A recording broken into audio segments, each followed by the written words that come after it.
Hi, guys, and welcome back to the Backstage Bikini podcast. And this week we have none other than the newly crowned IFBB Pro. We have the physio and online coach, Miss Becky Dean, on the podcast. Hi, Becky, how are you doing? Hello, I'm good, thank you. Thank you so much for having me on. You're welcome. This week, I suppose we really want to tap into your journey, Becky, in particular, because you haven't been overly shy. You have been sort of strategically placed in sharing your journey since you became pro. We want to tap into sort of your experiences, sort of exposing yourself to the pro leagues, how it's felt, what's happened in your life since that point, and since that reverse out of that incredible season for you. So to sort of break it down, start from the beginning, who are you? How did you start competing? Where did your love for competing come from? And how did you get exposed to the sport in the first instance? So I probably took a little bit of an interest or noticed bikini competitors and competing in around 2017, 2018. I was training in a gym. There was a couple of girls who were doing PCA that year. And obviously I was like, oh my God, what is this? Like, this is interesting. Like, I trained for years. I say trained, I thought I was training, I'd been training for some time. So in 2018, I reached out to Kyle Raystrick, who you had on your last podcast, to put me through a bit of an off season, see what he thought about me competing. So worked with him since 2018. And then in 2019, I decided to compete with the PCA because that's the only Fed I knew. I thought that was it. That was just PCA. So I did 3 shows in 2019 to start off my first season. I did 2 regionals and I did the British finals in October. So I actually did really well for my first season. I came second at the British finals, which was a big shock. So I was completely over the moon. So then after that, so then it was 2020, and obviously we went into lockdown, and I don't think, was there any shows in 2020? No, I think it was I don't think anyone was competing. So had loads of time to just focus on building tissue, getting as strong as possible. Majority of that was spent on my drive at home, which it just shows that Lockdown you can days. still make progress, even just with a barbell. Like, it wasn't up to Grace's lockdown gym setup. We didn't have a Cybex hack squat in my garage, but yeah, so spent the majority, so it was 18 months actually I had away after my first season, and then came back in 2021 to compete with Two Bros, to give that a go because I hadn't done that before. I thought that Fed would probably suit me a little bit better. And then did a regional that Grace did in the July. I think that was one of the biggest regionals they'd had. And I just remember being backstage and seeing all these girls being like, oh my God, why am I here? Like, there was just so many girls. So yeah, did that show. I actually won the overall at that show, and that was probably a huge turning point for me, because up until that point, like, obviously you think, oh yeah, it will be really cool to turn pro one day, and that would be like the ultimate goal. But I never thought, trying out for the first time, that would be something that would be achievable. And when I won that overall, it was like a fire had been lit inside of me, that this self-belief I had was nothing I'd ever felt in my life. And I was like, oh shit, like, literally I could do this. Like, this is a possibility now. So we had 4 weeks until the pro qualifier, which was the British finals. And there was just, I was just like, I'm doing this. Like, this is mine. Like, I'm going to do everything I can. But those 4 weeks were one of the hardest 4 weeks I've ever had in my life, because 3 days after that regional, I was pushing myself up from a seated position, and I had this ridiculously awful pain in my rib cage on the right side. I thought it was though someone had stuck a knife in me. I thought my lung had collapsed. So I went to get it checked out, and it hadn't collapsed, thank God, but I'd torn all the muscles in my rib cage on the right side. So I tore my intercostals, my obliques, and my diaphragm. And it, Wow. for some weird reason, and it must be because I was so, fatigued. I'd been on prep a while, and it was from posing, it was the right side of my rib cage. If you face the twist to the left, it was doing that. So those 4 weeks I couldn't pose, I could barely sleep, I couldn't breathe properly. It was horrific, and I was just like, I'm so close, like I could literally do this. And I just took copious amounts of painkillers, which I would not recommend, just to get through those 4 weeks. And they are just a legit blur. Like, I cannot remember those 4 weeks, just to get to that point. I thought, I've worked so hard for all these years to have this opportunity now to let it go to waste. Like, there's no way. And thankfully got through that day, and it paid off because I won.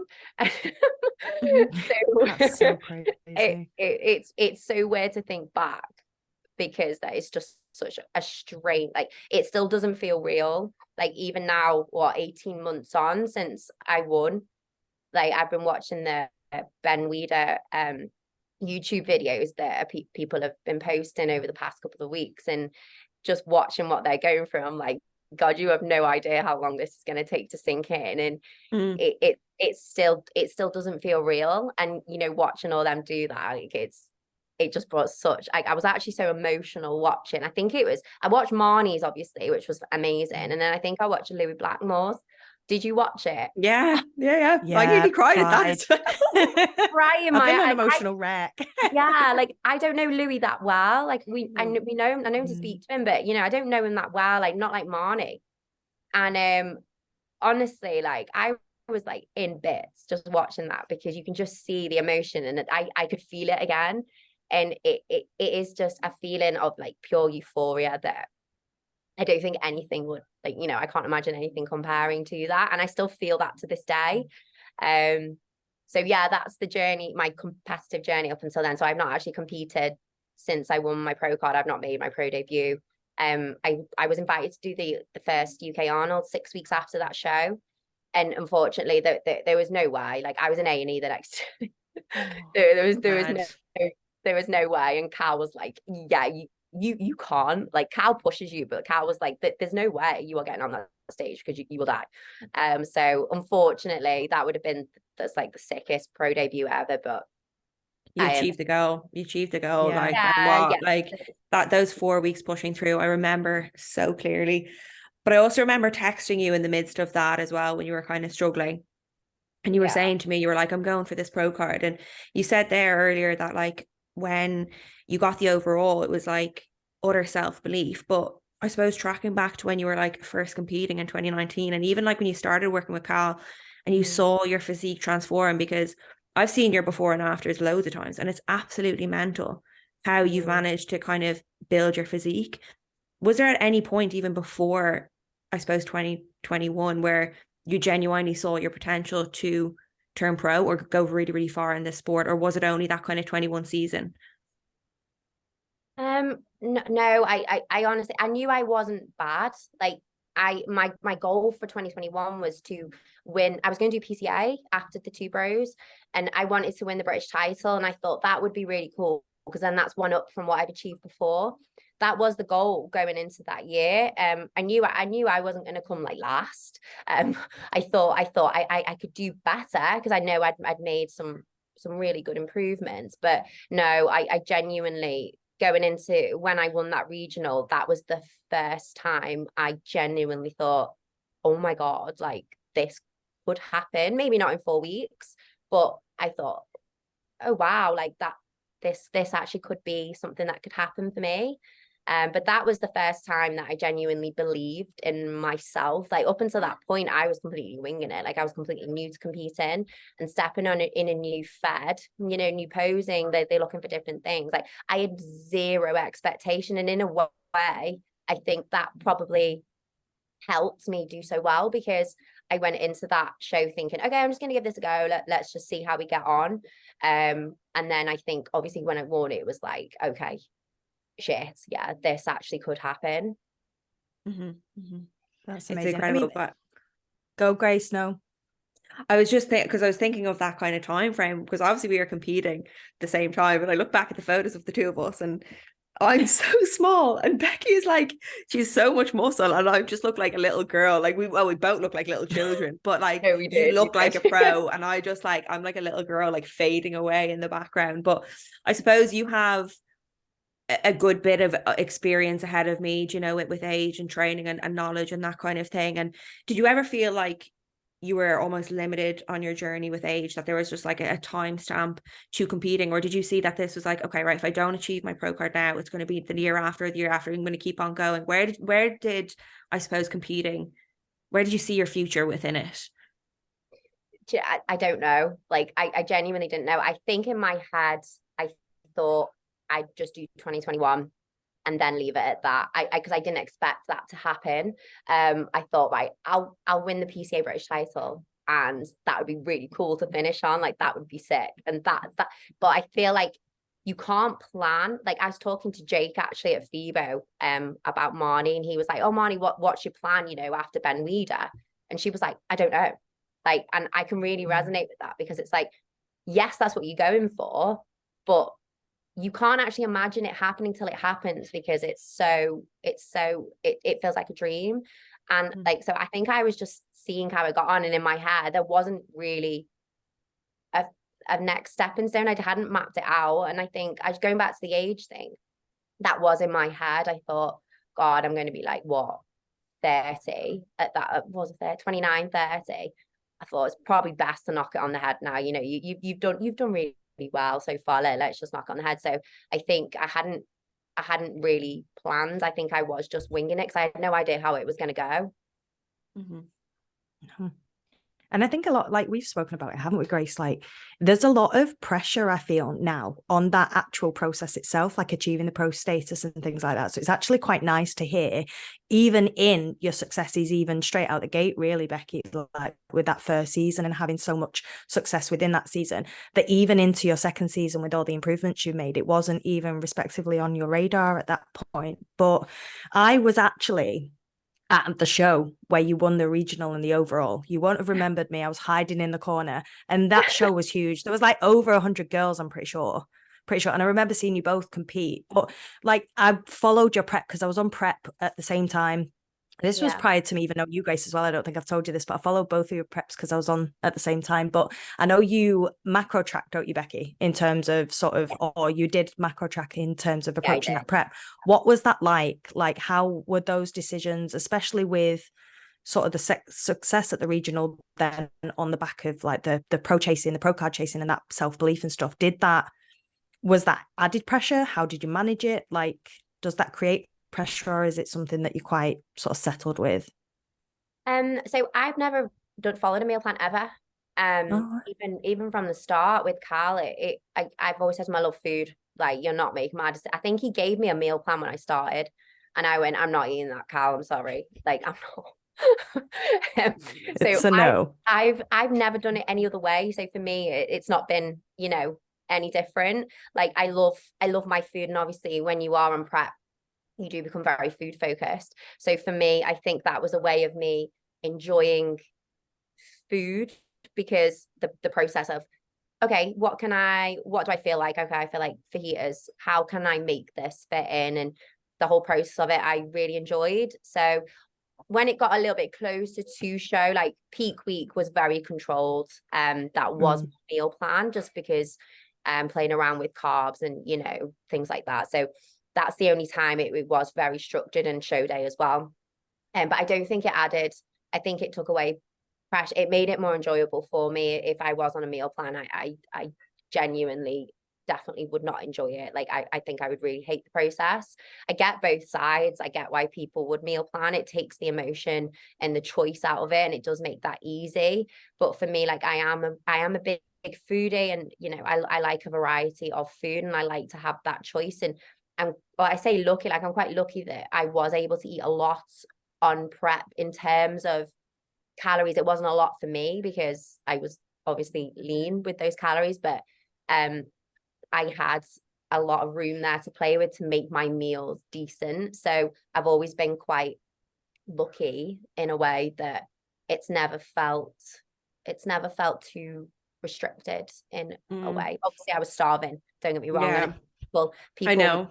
make that assumption of, oh my God, you're eating 2,000 calories. Like that's well easy. And it's just like, well, no, it's not, because 2,000 calories for me, not right now, but like then 2,000 calories for me, like that was nothing. Like that was like the lowest it got on a training day.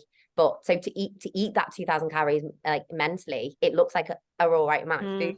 So I think to be able to pick those meals myself, I think it made it a little bit easier and less pressure for me. I have to say, I really liked your approach. I remember I was on prep, I think I was on like 1,300 calories in the depths of it, and you were on like 1,800, and you were saying you're hungry, and I had that like, bitch, what? Like, how is she eating? And then I looked at the photos, and then I saw the difference in muscle. I was like, but I suppose you mentioned the word like lucky there. Would you put yourself in that bracket, Becky, of being like more genetically, I suppose, suited to bodybuilding, with obviously your structure and I suppose your ability to tolerate higher calories? Because I'm sure a lot of people listening to this absolutely cannot relate to being able to diet on 1,900 calories, or even being able to track down for various reasons that they need to be on a meal plan to kind of get those results. Would you put yourself in that kind of small percentage? Because I definitely would look at you and I remember thinking, oh my God, she's definitely an anomaly. Like, but would you consider yourself kind of in that percentage? So I think it's important to note that I'm 5'9", 5'10". So I'm bigger. I can handle more food. But I use the word lucky loosely, because yes, I would say I had the basis, but therefore to do well in bikini, like they want a small waist, and I've naturally always had a small waist, which makes proportions appear bigger.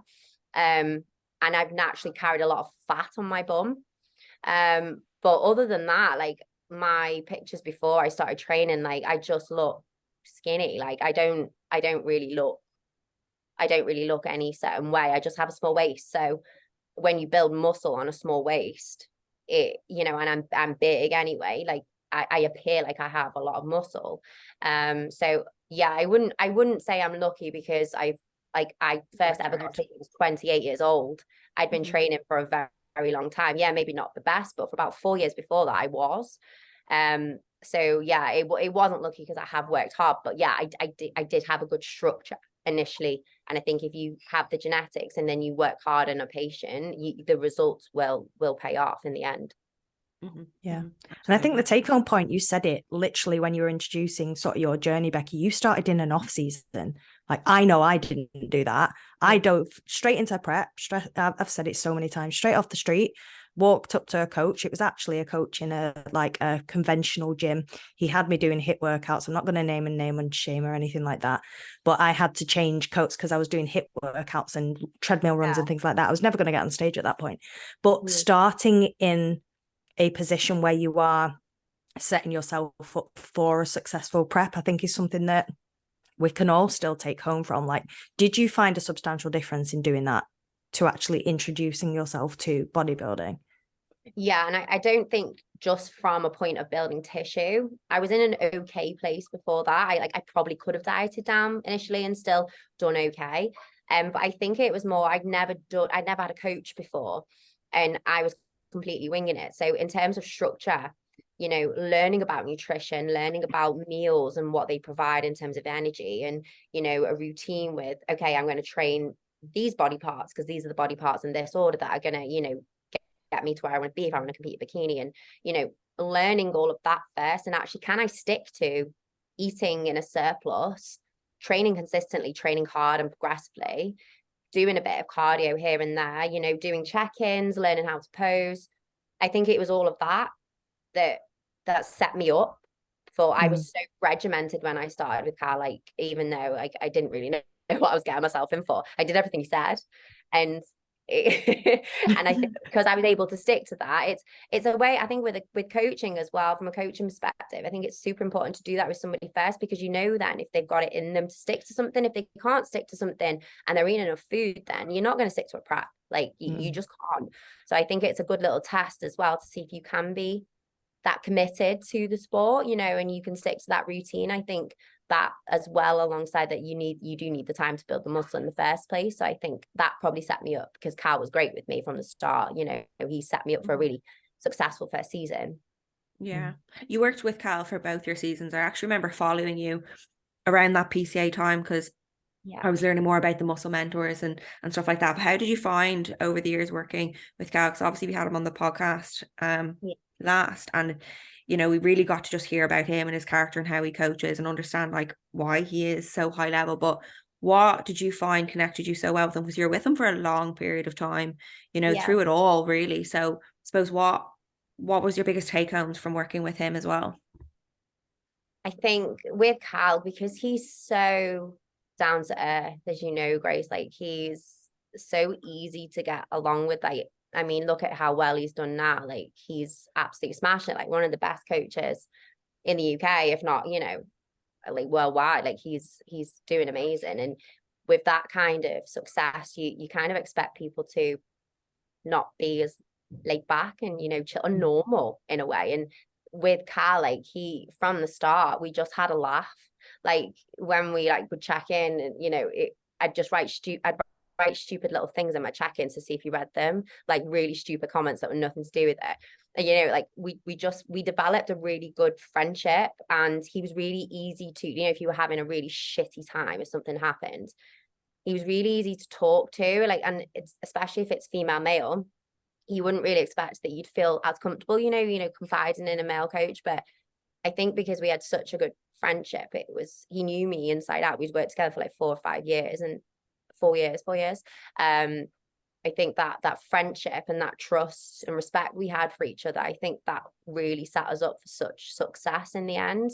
But he taught me so much. Like I know you'd agree, Grace, that like I would not be the athlete I am, the coach I am, the person I am today if it wasn't for Cal guiding me. And I'm so glad I chose him at the start, because like I said to you before we started the podcast, when I started with him, he only had like 3,000 followers. You know, he was on his own. Like he had like one bikini girl before me. Like he wasn't well known in the industry. And I'm so glad like I stayed with him, because I genuinely don't know if I would have had the belief. Like he believed in me the whole time. Even when my first checking pictures I sent him, I look back and I'm like, oh dear Lord, like, and the posing, like, my God. But he still believed in me, and I think that's why he's such a good coach, because of not just his knowledge but the person he is. And I know all of his clients would say that, and he's got clients he's had for years and years and years and years, and that just shows, doesn't it, that the success comes from work, spending that much time with somebody and getting to know somebody really, really well. Building the relationship, absolutely. And I suppose like throughout your time working with him, like as amazing as prep is and amazing as the relationship was, like prep does bring its own struggles. That's nowhere to lie. We talk about it all the time on the podcast, but like over the last few years, like what has been the hardest part of competing, I suppose, for you, or the biggest struggle that you encountered either off season or prep, or did you find one more harder than the other? I love off season. I actually don't struggle. I feel like I struggled with off season towards the end, when you are like, I was nearly 80 kilos when I started my prep last 2021. But I love food and it was all in the glutes. Yeah, it really was. And the delts. I was just thinking, I was literally just thinking 80 kilos, because I remember seeing your photos at 80 kilos. I was like, where is all that gone? There was like food stores. Now, I definitely wouldn't like look that night now if I weighed 80 kilos. There's no way. But no, like off season's never been a struggle for me. I love being strong. I love lifting weights you've never touched before. That's why I started competing in the first place, because I love to train, and you know that's not gone away. I feel like you guys have touched on it in your other podcasts I've listened to. It's not the prep itself that's hard. It's not doing the cardio. It's not doing your training. You know, it's not the hunger. It's not the energy. It's what life throws at you. Your life will continue whether you are on prep or not. And I think it's your ability to handle those things and still continue with the best of your ability. That is the hardest thing. And I've got clients competing for the first time this year, and you know, they're buzzing for it, and so am I. And I'm just like, look, you know, life will throw things at you that are going to completely throw you off here, and it just shows what you can go through, like as a person. You know, bring yourself up to, meet that challenge and, accepting this is happening, but I've chosen to be on prep. So how am I going to handle this? And I think that's what I found the hardest from prep is life, trying to lead a normal life, being there for your family, friends, things that have happened. And I know the podcast you did on your own the other day, Jada, really resonated with, and the things you've gone through with your family. Like, I had similar on my prep, and you don't really talk about it. No one talks about it. And I think people that are going into it first time, they need to realize that life is going to throw these things at you, because that's just life. And it just shows what you're made of when if you can get through it, if it's the right thing to do. That's just giving me goosebumps. I've had so much feedback from that podcast alone, but like, this is it, isn't it? It's the resilience. And I think that in itself can be such a blessing afterwards. Like, I'm sure, Becky, you can look at those experiences that you went through and think, Jesus, like, it was awful. Like, I struggled daily, but I'm here now and I'm a better person for it, more rounded as an athlete and things like that. Like, the struggles, I don't think anyone can really truly prepare you for those either, can they? No, and categorically not. No, and everything's heightened, isn't it, when you're on prep? Like, when you've not got the food in the fridge that you expect to make your tea, and that's a nightmare. Like, I've got no chicken. What am I going to do? But then, like, that's a nightmare in itself. But then when you throw something like that's personal to you at you, it's like, how do you? And as you said, when you look back, it's when you realize, like, oh my God, like, I can't believe I got through that. Like, that's insane. And I think that's one of the biggest things I do take from competing is the resilience that you do learn, that you can actually handle so much more than you think.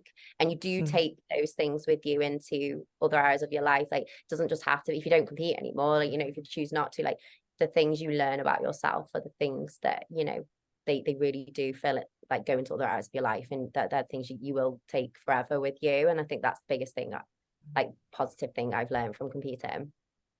Like, it's turning that negative, like, into a positive. Like, it is ultimately the hardest thing, because life goes on, and it's like a worry. Like, every time, like, I commit to a prep, I'm thinking of, like, what could happen here that would just completely throw me off. And I don't care about, obviously the competing and stuff like that, but it's like, you worry how you're going to project that emotion then, because, like you said, you're hungry and you're this and that. And was there any point that throughout that journey, because we spoke about it with Hannah Wares, like, similarly, like, was there any point in those moments where you're like, I don't think I can compete anymore? Or was it always like, no, I need to keep doing this, I need to keep doing this? There was something in you that just was looking at that end goal, and it was like, no matter what? I think it was with that injury that I had was probably the biggest thing, because I physically felt like something was going to stop me. It wasn't even a willpower thing anymore. I felt like it was being taken from me. And I think in a way I was like, well, no, because you're not taking this from me. Like, I'm going to do this. But yeah, no, there was just no way. There was no way I wasn't going to do it. Like, it's so weird to think back at that mentality now, because like, when you're in the moment, and I was coming off a huge high of winning, I was like, nah, I don't care if my lungs collapse, I will continue. Like, like, screw it, we've got two. I know. I think it's because if I'd quit, I don't, obviously there would have been a huge reason too, and no one would have judged me for it, like, definitely not. But if I'd quit, I would have regretted it. Like, and I don't regret it now, as crazy as it sounds, and I don't encourage this whatsoever. As crazy as it sounds, I still don't regret that I did that, because I'm like, shit, like, as if I did that, like, as if I did it. Yeah. No, it is pretty cool, but, like, poor Rabe and everything. Totally hope you're okay, but pro card, like. I know, I was in A&E, and I was telling the nurse, because she was asking questions, she was like, well, what painkillers have you taken? I was like, this and this, and obviously it was a lot. And she was like, well, you've overdosed. And I was like, yeah, but I'm an IFBB pro. And she just went, what is that? She went, I don't care. That is like the epitome of, like, whatever it takes, like what Cal said on the last podcast, like, just doing whatever you need to do and just manifesting it into existence, but, like, was there any point in that period of time where it was, you felt a lot of pressure from, like, external pressure? Because by the sense of it, you're very like competitive yourself, but like, was there any external pressure maybe from Cal or even like social media, because we talk about it on the podcast, like did you ever feel like you were, throughout that period of time, you were letting people down, or if you quit, that you would have been letting people down, I suppose? Oh yeah, for sure. So not until the regional, because I was kind of not really, I don't think any people follow my journey really that up until that point. So I didn't really feel social media pressure up until I won. And like I've not got thousands of followers on Instagram or anything like that. But when I won that regional, my phone, I was on my phone that night and it was like, and I was like, oh my God, like I had to put it down. It freaked me out. Like and it was those 4 weeks. Obviously, I was going through all that with my ribs. And then I had everyone telling me, you're going to win this, you're going to turn pro. And then I guess there wasn't a huge element there of, oh my God, all these people are going to think, she's not got what it takes if it. But that's the only time when I was competing that there was that pressure. I was like, oh shit, there's so many people watching me now. Like this is actually quite overwhelming. And I think even when I won my pro card, the same again with my phone. I was just, I didn't sleep for about 3 days, like, because I couldn't, it was in pain, but I was on my phone constantly, just like, I just couldn't switch off. And I remember message Marnie after she won, obviously saying, well done. And I said to her, I was like, look, put your phone down, because obviously she would have got it, 10 times more than I did. But I was like, you need to put your phone down, enjoy tonight and be present, because you're not going to have this again.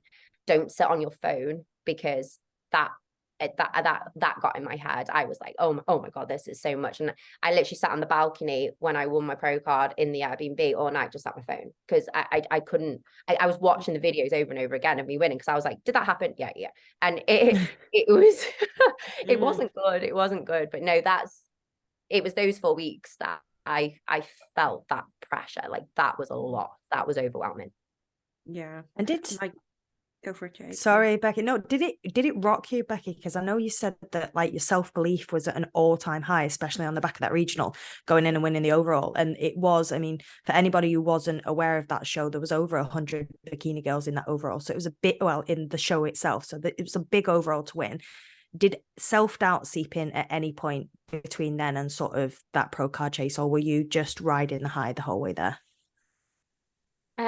I don't know. I genuinely, when I won that regional, I believed I could, and it did add pressure with social media. It really did. But I was just like, no, I'm doing this. I text Karen, I was like, I'm going to win. Like there was nothing, but that only came from winning the regional. Like I didn't have that whatsoever. I was filled with, so on the day of that finals, seeing the girls backstage again, I was like, oh my God, I can't beat these girls. Like, I guess then, but I don't know, like that fire, as I said, that was lit at that regional, like it was something I've never experienced before. And I was just like, no, I'm doing this. Like, I'm doing it. Move out my way. Absolutely love that. But it's that overall win is a massive boost in confidence, really, isn't it? Yeah. But you said about like the social media following, I always found that interesting, is because like, take Marnie, for example, she's got a big following, and people have been following her journey for years, and you're obviously a smaller account, and you're not as kind of like heavily pushing the content and stuff like that. So in a way, I suppose that was probably nice going into the show. But when you won your pro card, I'd say all eyes were on you. You were this new UK pro, British finals, maybe people hadn't have heard of you. And did you find there was just like, with that massive like surge in spotlight, there was a huge element of pressure then coming out of the pro card win? You had this pro card, you didn't know how really to kind of show up on social media or who to be, or did you have a pressure to kind of just be that like IFBB pro that everybody looks up to and that kind of role model as well? Did you feel that? Like massively. And that is one huge thing that I wanted to talk about today. And obviously everything we've talked about is super positive. It sounds unreal, it sounds magical, and what's really important to realize that it's not.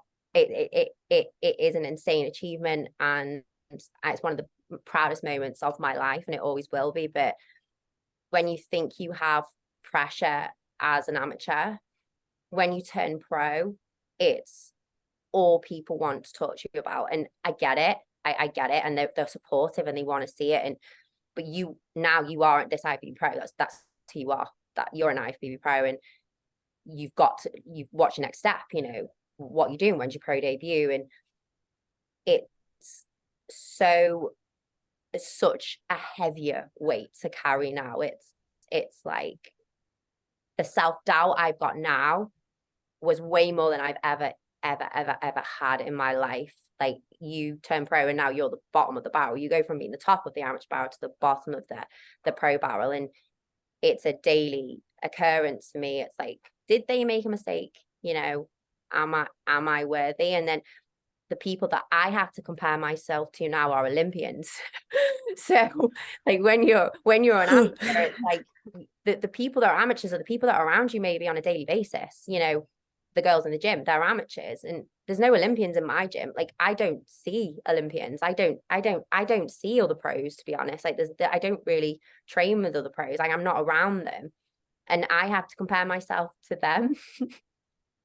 And I just like watched the Olympia, and I was like, I was like, I'm not really looking like these girls. So yeah, like the pressure is 100 times worse now that I am a pro. And what's actually been difficult for me is that I'm not going to be competing anytime soon, or if ever.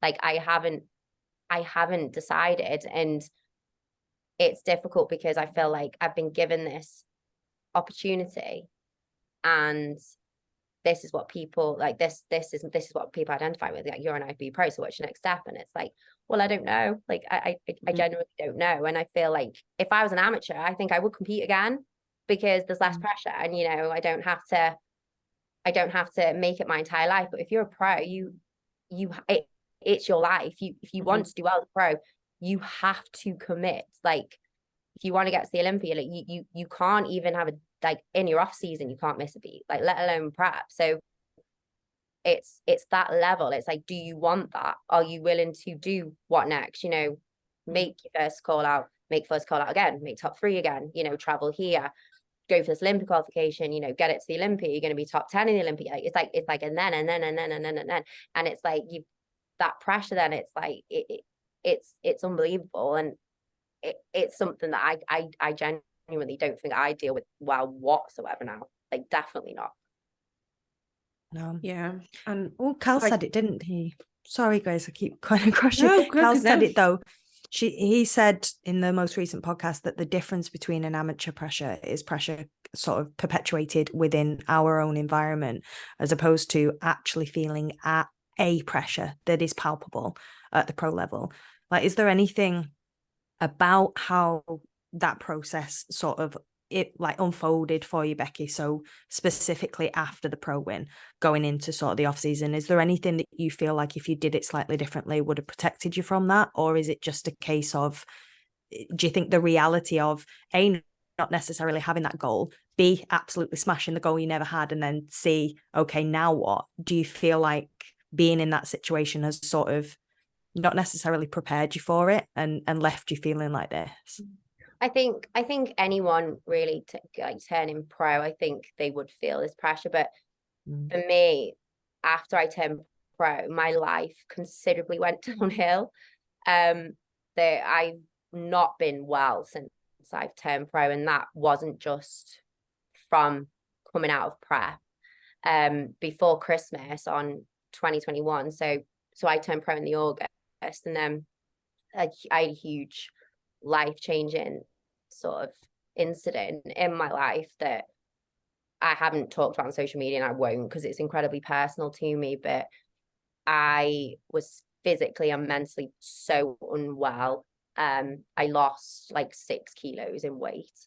I wasn't eating. I was barely leaving my flat. I had to stop work. I actually, it was a year ago to this day that I actually was in hospital for my mental health because of what happened to me after that show.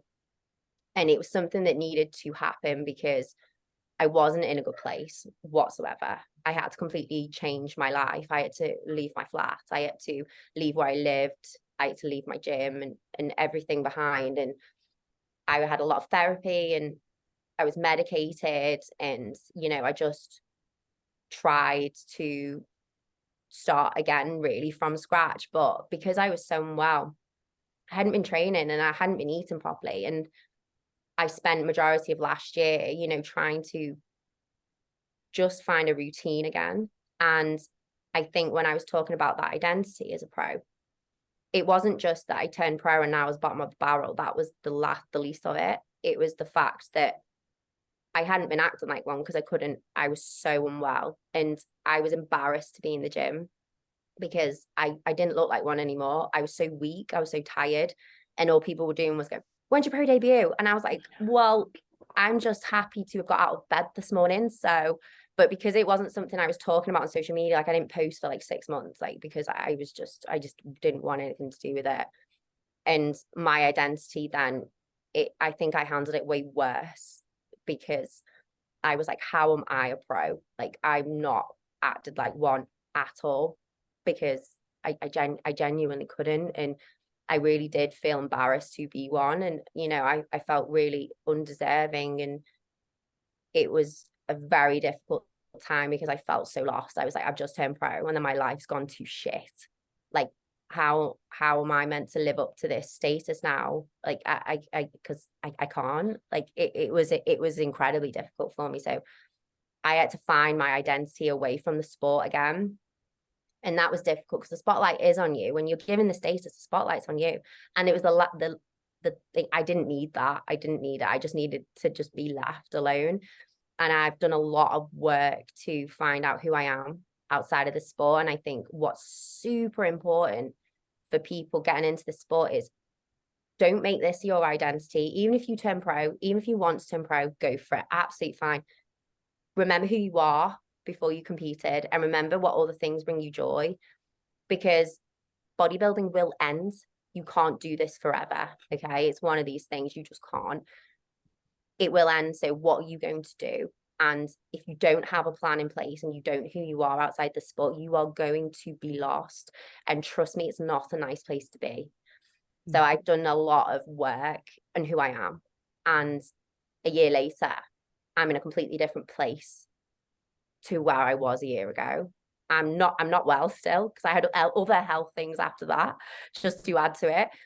But I needed to probably reach that rock bottom for me to realize that there was a lot of work for me to have done. And it wasn't competing's fault. It probably didn't help having this status. It added on that extra bit of, you know, I'm a failure here. Like, I shouldn't have turned pro because I'm not one anymore.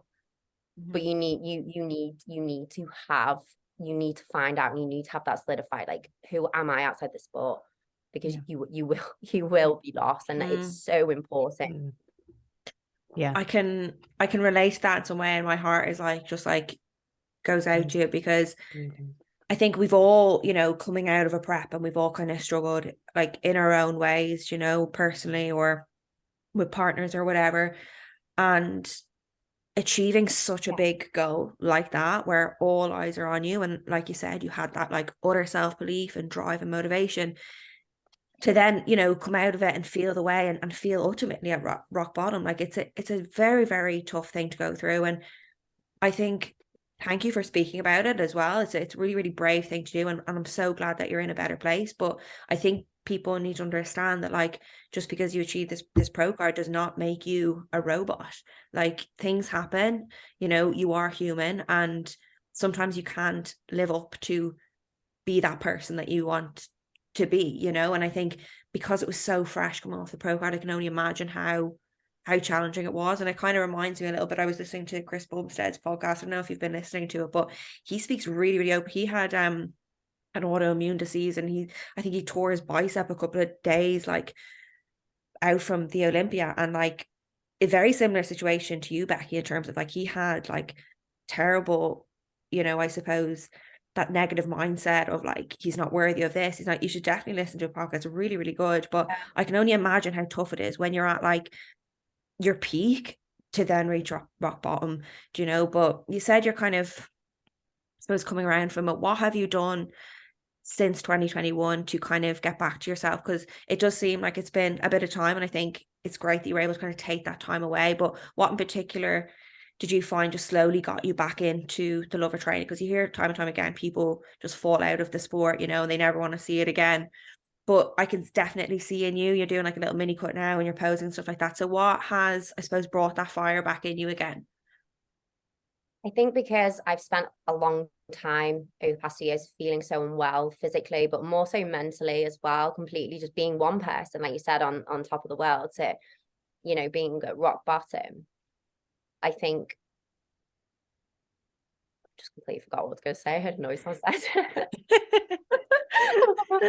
I think it was the fact that my health got taken away from me. And when you don't have your health, you don't have anything. Like you really don't. So it was the fact that I think, okay, I need to focus on removing that status, removing all of that, and just focusing on what can I do to be healthy? What can I do? Right. It was literally stripping it back, get up in the morning, go for a walk. So easy. And it took a long time, but it was just little steps like that. Really focusing on just, you know, just feeling better each day and taking each day as it comes, rather than setting these huge goals. Because that's all I've done for years, is set huge goals.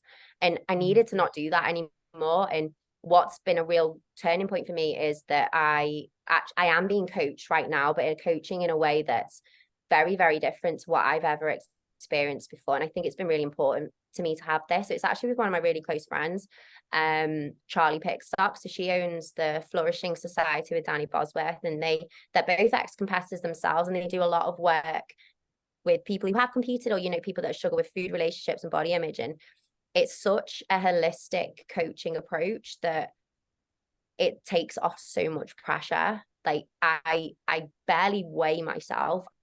I don't track food. I intuitively eat. It's working on your body image, practicing self-compassion, because it's just shown and highlighted how much of a perfectionist I am. And when I'm not perfect, the amount of guilt I make myself feel, it's not serving me. And it's made me realize that the habits I've picked up through competing, which I needed to be then, I needed to be a robot, is not serving me right now. So I think I really took a lot of pressure off myself and realized that I'm a human being. And, you know, I said I was trying to find who I was outside of the sport. Doing that alongside this form of coaching, yes, there's an element of control and accountability there, but I feel like I've completely let go of control to actually gain so much control. Like I feel very in control of my body now than I've have in the past couple of years. And I'm not actually controlling anything. I'm just living a normal life. But that's actually worked really well for me. And I think it's important, even if you are just taking time away from competing and you want to compete again, like I don't know if I am going to compete again. I mind it's never off the table for me. But I think I needed to do this, because if I hadn't done this, there's no way I would be able to compete again, because I'd just be hiding all those issues. Like we all come away with issues after competing, with body image, food, relationships. And if you don't fix those, you're going to make it worse. And you're never going to be your best on stage if you've got this underlying stress, this underlying issue. You have to work on those things. And I think that's why you can't compete year after year after year after year. Not only physically will you not look better, but mentally, how is that sustainable? Like if I was to compete again, I would be in such a better place to do it after going through all of this, and then, you know, doing this different approach. Like it's been a real eye-opener for me, and it's been really, really beneficial for me. Mm.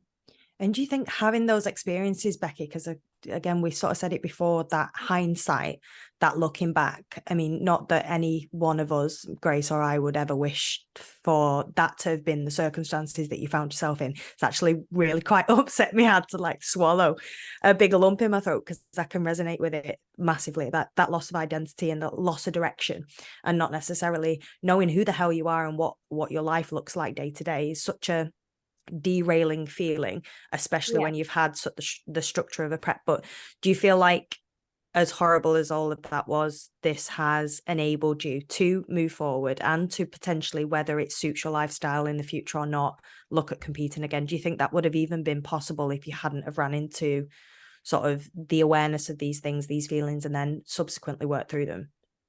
Yeah, and in a way, like obviously I wish those things hadn't happened, like you said. Yeah. I think I probably would have I'd probably be prepping this year if those things hadn't happened. And I wouldn't have dealt with things that were underlying from prep.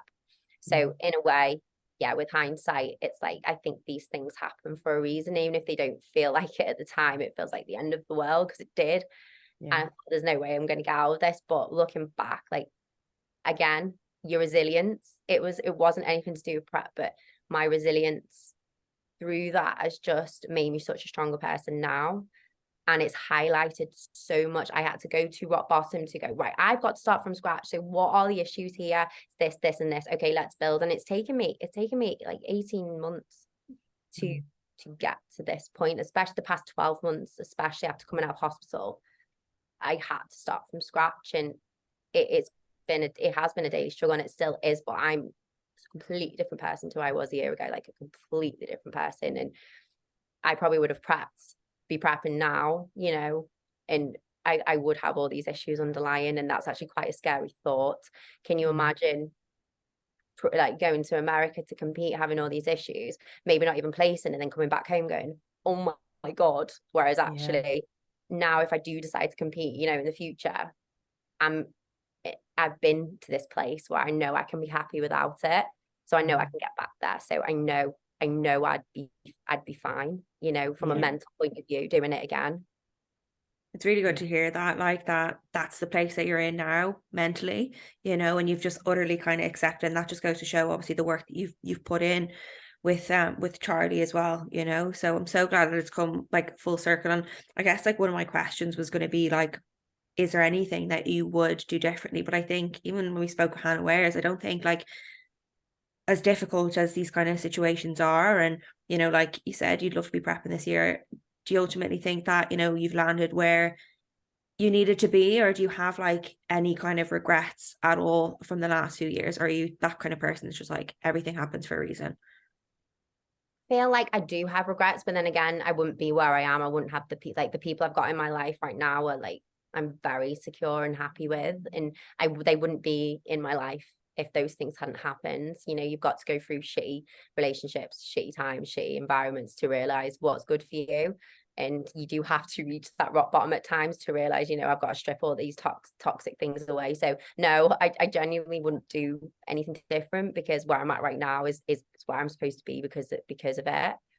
And the lessons I've learned from it, as I've said, like, I genuinely wouldn't be the person I am now and feel as strong as I do now if it hadn't have been for those things and those times. Absolutely. And you need to approach like just the next few months exactly how, I suppose, you even approached things before your pro win. It was just taking it day by day.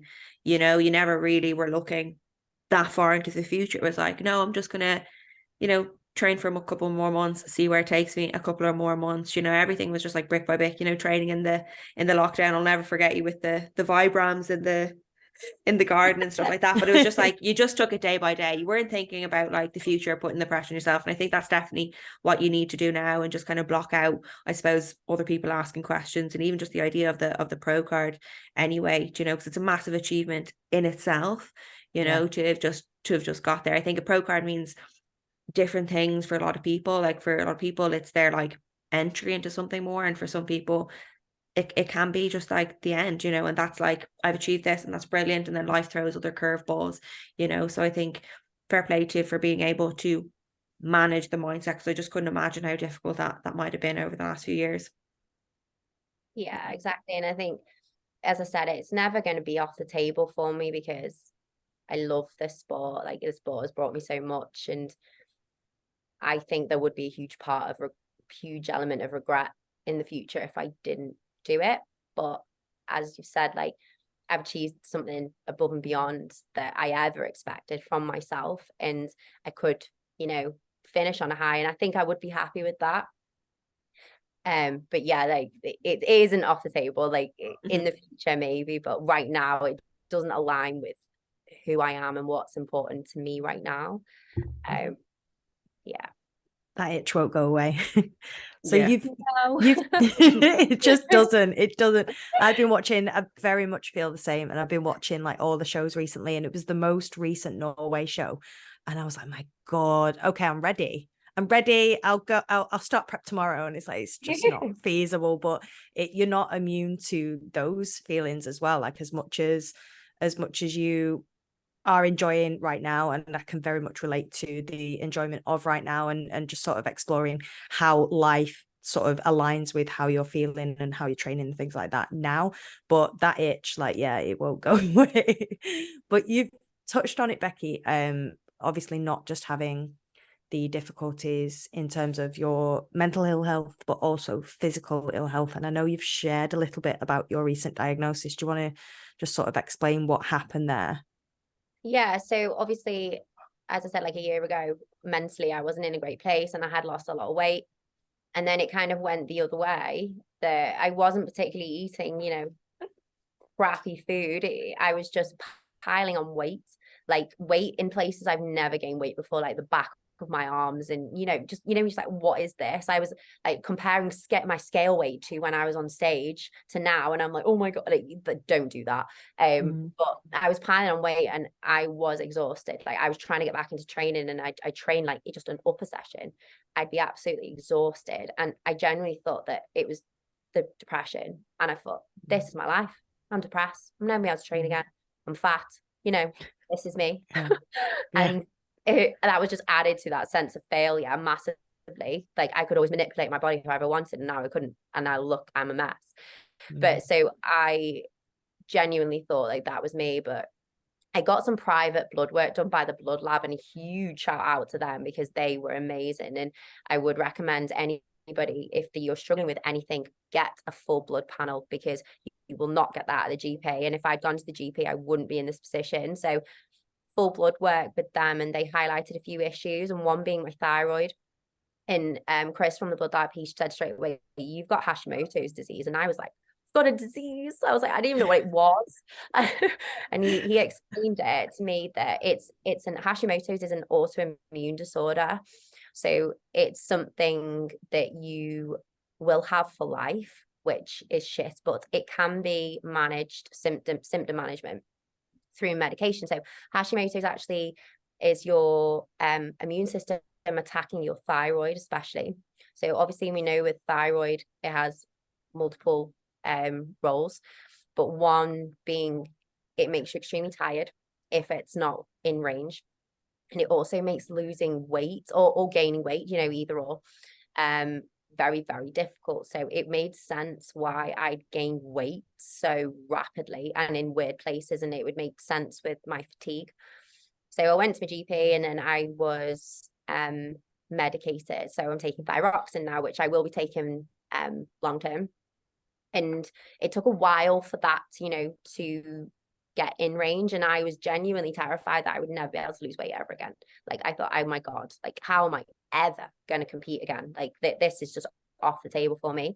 But I've been taking thyroxine now for about 4 months. I actually had the GP ring me today.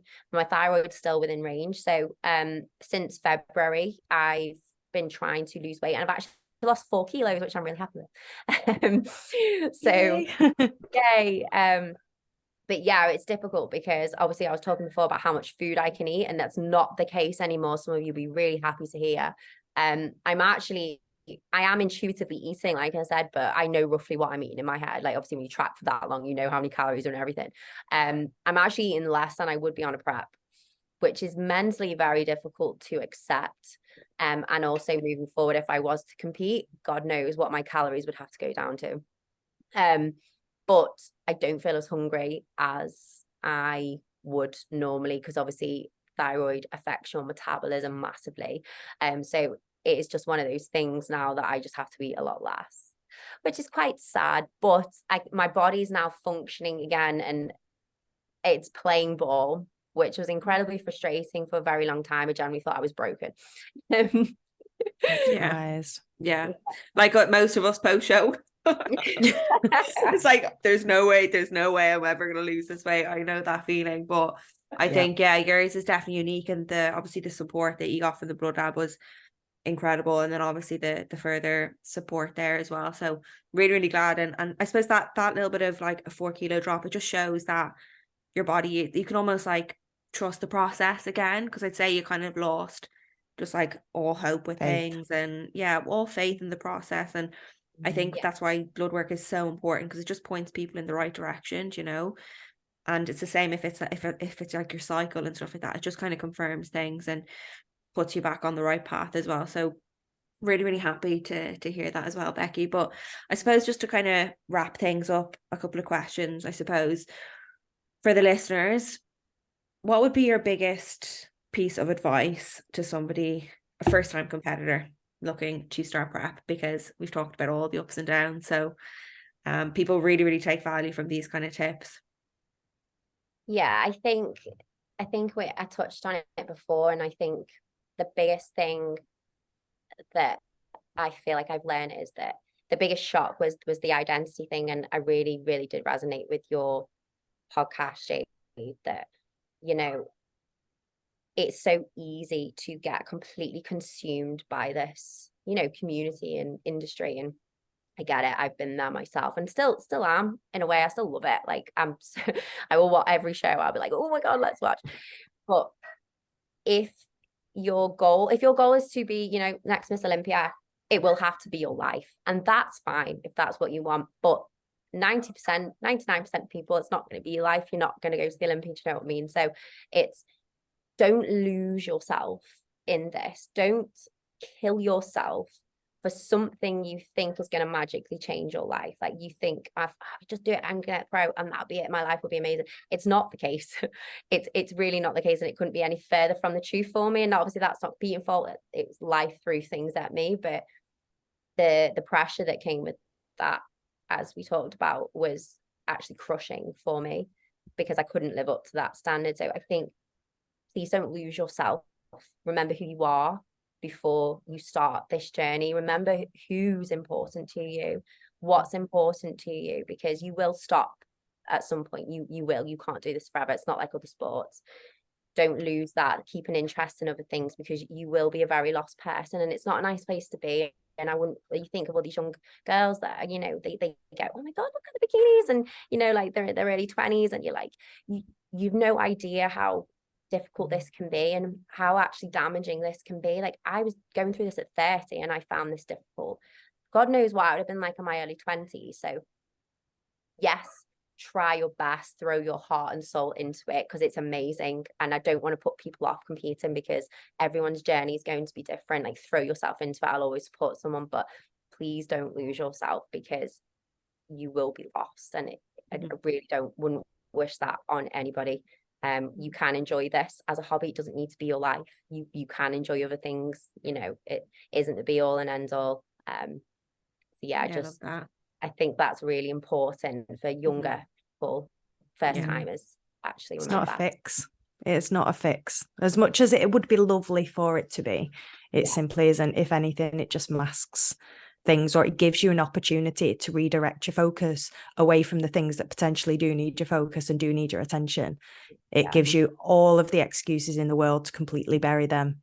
So don't let all the ghoulies come out and bite you at the end of that prep, because it is ugly. I think awareness there is huge. I think go into it knowing that, like, okay, this might be my identity for a period of time. And like what I always say is, like, when you hang up the heels, like in an off season, find yourself again, do the work to build yourself, you know, find other hobbies, connect with people. Huge thing for me is also spending time with family and like rekindling that again, and becoming a daughter and a friend, you know, and going out and going on parties and stuff like that. And I think it's so important that, especially if it's like, regardless of just hanging up the heels and saying goodbye to Keane, but even just that 6 to 8 month off season that you're taking off, like find her again. Like you do not have to be, I think I stand firmly by that, like the prep version of you and your off season do not have to be the same. And people are always like, you're always on prep. And I'm like, I definitely stand by, like, you're allowed to have 2 different people. And I think if anything, that allows you to prep better, knowing that it's a temporary feeling, a temporary moment that is your identity, and you can go back to the other version of you very, very quickly. And if you can do that, I think that's amazing, you know? So 100%. Amazing. Totally agree. Amazing. And in terms of like, sort of, it might be the same for you, Becky, but any advice for anybody who that pro status is very much a goal and a prevalent one, and they're running for it, if that is the identity, for want of a better word, the end or the ultimate goal for them, what advice would you give to that person who is running at that goalpost? I think go for it. Like, honestly, like, I know it was only 4 weeks for me. I feel so weird saying that because people do this for years, but I had that 4 weeks of, oh my God, yeah. And it was incredible. And even though it was difficult, it was an incredible journey. And I think go for it. Like, honestly, like, go for it with all your heart and soul. Because as I said, those things you learn about yourself will stay with you forever. But it is not all sunshine and rainbows if you achieve that. And everyone thinks it's this magical thing and it's this pinnacle, and you get there and it's like the best thing in the world, and it does feel like it at the time, but the noise settles down, and then you're on your own in your own head, and you've got to live with that, and you're like, oh shit, what's next? Okay, what's next? Well, what's after that? Well, what's after that? And it's like, are you willing to commit your life? Think of the commitment you have to do as an amateur. Are you willing to do that? Because everybody else will be, are you willing to do that and risk your health, risk your relationships, risk anything you have in your life to achieve that? And are you doing it because you want to, or are you doing it because you should? You feel, are you doing it because you actually really want it, or are you doing it because you feel you should? And that's kind of what I've been asking myself. But am I now thinking I want to do my pro debut because I feel like I should, because everyone expects me to? Do I actually want to? And I think you've got to go back to that why do you want to turn pro? Why do you want to go to the Olympia? Because if you don't want to go to the Olympia, then it's like, do you just want to achieve that pro card? So you've got to think about, are you willing to go there? Because it's not the same. It's not the same as being an amateur. And I think it's really important to remember that it is not the be all and end all when you win it. Your life just suddenly doesn't turn happy, because it doesn't. It really doesn't.